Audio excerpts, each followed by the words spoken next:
Bienvenidos, mis queridos niños, a nuestra área de personal social.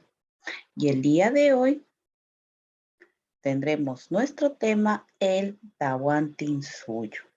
Ya en nuestras clases anteriores hemos venido hablando, ¿no?, acerca de las culturas y de las leyendas que fueron el primer paso para la fundación de este imperio grandioso, imperio de los incas o también llamado Tahuantinsuyo. El imperio de los incas o Tahuantinsuyo.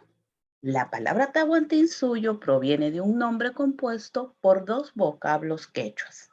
Tahua, que significa cuatro, y suyos, que quiere decir estados.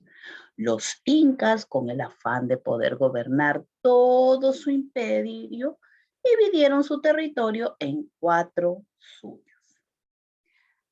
Antisuyo, que se encontraba al este del Cusco, según el mapa observamos, y es esta franja, ¿ya?, que se encuentra al este del Cusco.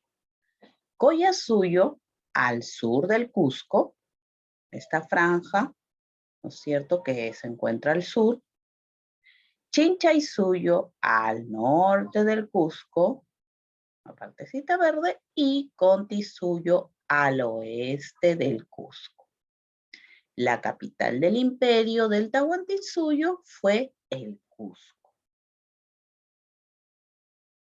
¿Cómo fue la organización social de este imperio? Fue como una pirámide, donde la parte más alta de la pirámide se encontraba la realeza. La realeza estuvo conformada por el Inca, quien era considerado el hijo del sol, su esposa, la Joya, y el hijo de ellos, que era el príncipe heredero o llamado también Auqui en quechua. Luego, después de la realeza, viene la nobleza. Pero esta nobleza se dividió en dos. Nobleza de sangre, formada por todos los familiares del Inca, y la nobleza de privilegio, formada por los altos funcionarios del imperio, como los sacerdotes, los jefes militares, los curacas, etc. Luego viene el pueblo. El pueblo estaba formado por la mayoría de la población del imperio, agrupados en ayllus.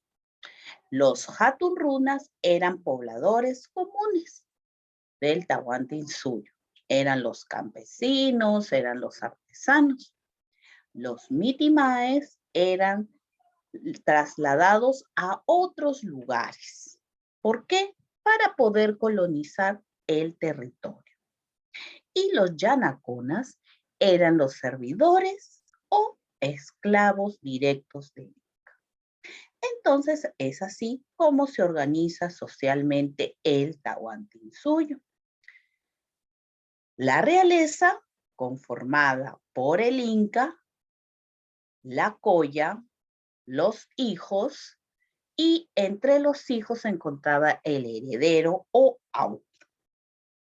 La nobleza, que se dividió en nobleza de sangre, conformada por los familiares del Inca, y la nobleza de privilegio, que eran los principales funcionarios de imperio, como los sacerdotes, los jefes militares, los curacas, etc.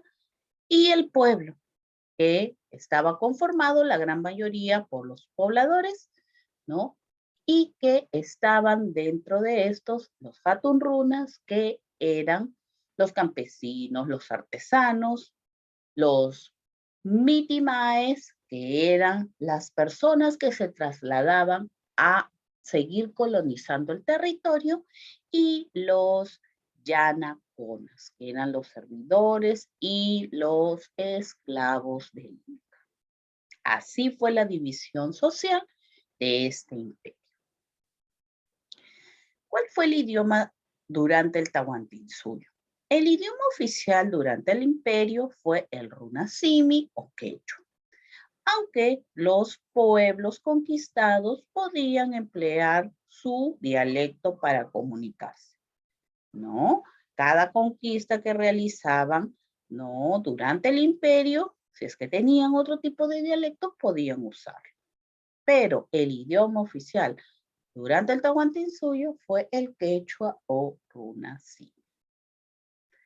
La religión en ese tiempo fue politeísta, ya que creían en varios dioses, pero su dios principal fue el sol o Inti.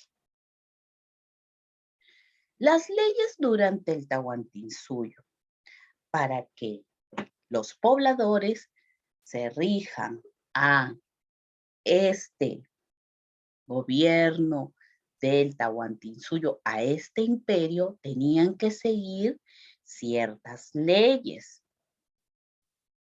que era el ama queya, no seas perezoso. El ama yuya, no seas mentiroso. Y el ama súa, no seas ladrón. Aquel poblador que no seguía estas leyes era castigado y hasta con pena de muerte. Entonces, estas eran las leyes que tenían que seguir estos pobladores del Tahuantinsuyo. Las actividades que realizaban en el Tahuantinsuyo los pobladores era la agricultura, ganadería y la caza y la textilería, ¿no? Estas actividades permitían que los pobladores puedan desarrollarse y así poder intercambiar sus productos. Durante el Tahuantinsuyo se criaron la alpaca, la llama, la vicuña, que fueron los principales animales que se criaron durante el imperio para que consuman los mismos pobladores, ¿no? O para que utilicen la piel de estos animales para la vestimenta, la textilería. Y cultivaron el maíz, la papa, el ají y la quinoa, que eran los principales productos que se cultivaron durante el imperio. Por supuesto que hubieron mucho más, pero estos fueron los principales.